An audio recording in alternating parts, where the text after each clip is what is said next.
সিলগালা খোলাটা সরকারি কাজে বাধা দেওয়া এবং সরকারের নির্দেশ লঙ্ঘন করা এবং বেআইনি। এখানে দীর্ঘদিন টার্মিনালের ভিতরে কোনো গাড়ি অবস্থান করতে পারবে না। মানুষের দুর্ভোগ কমাতে হলে রাস্তার মধ্যে যাত্রী উঠানো নামানো, রাস্তায় কাউন্টার দিয়ে বাস থামিয়ে রাস্তাকে ব্লকেট করে যদি যাত্রী ওঠানামা করা হয়, তাতে রাস্তায় ট্রাফিক জ্যাম তৈরি হয়, মানুষের ক্ষতি হয়, কষ্ট হয়, শ্রমঘণ্টা নষ্ট হয়, মানুষের দুর্ভোগ হয়। এই দুর্ভোগটা কমানো হলো সরকারের উদ্দেশ্য। সে উদ্দেশ্যে সরকার চাচ্ছে, সদস্য সরকারের নির্দেশনা অনুযায়ী আমরা আজকের এই উচ্ছেদ অভিযান করছি। যে সমস্ত কাউন্টার রাস্তায় অননুমোদিত কিংবা সরকারের নির্দেশনার বাইরে যে রাস্তায় যাত্রী উঠাচ্ছেন, তাদেরকে আমরা বাড়িতে করছি। তাদের কার্যক্রম আপাতত আমরা স্থগিত করছি এবং তাদেরকে আমরা আমাদের যে সরকারি টার্মিনাল আছে, সেই টার্মিনাল থেকে যেন তারা নিয়মিত যাত্রী উঠানামা করেন এবং সেখান থেকে গাড়ি ছাড়েন, সেটা হলো আমাদের উদ্দেশ্য। সেই উদ্দেশ্যে আমরা কাজ করছি। এখনও পর্যন্ত আমরা যতগুলো যেগুলো অবৈধ বা অননুমোদিত যেগুলো আছে, আমরা সিলগালা করে দিচ্ছি।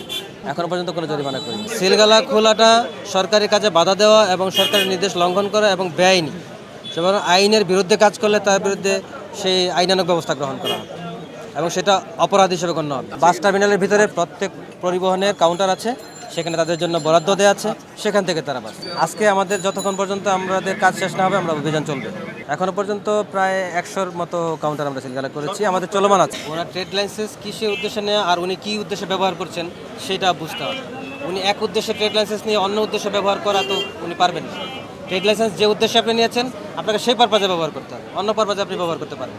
আমরা এখানে অভিযান পরিচালনা করার আগে প্রথমে অভিযান পরিচালনা করেছে টার্মিনালের ভিতরে। টার্মিনালের ভিতরে যে অবৈধ স্থাপনা ছিল, সেগুলো আমরা উচ্ছেদ করেছি এবং এটা চলমান আছে।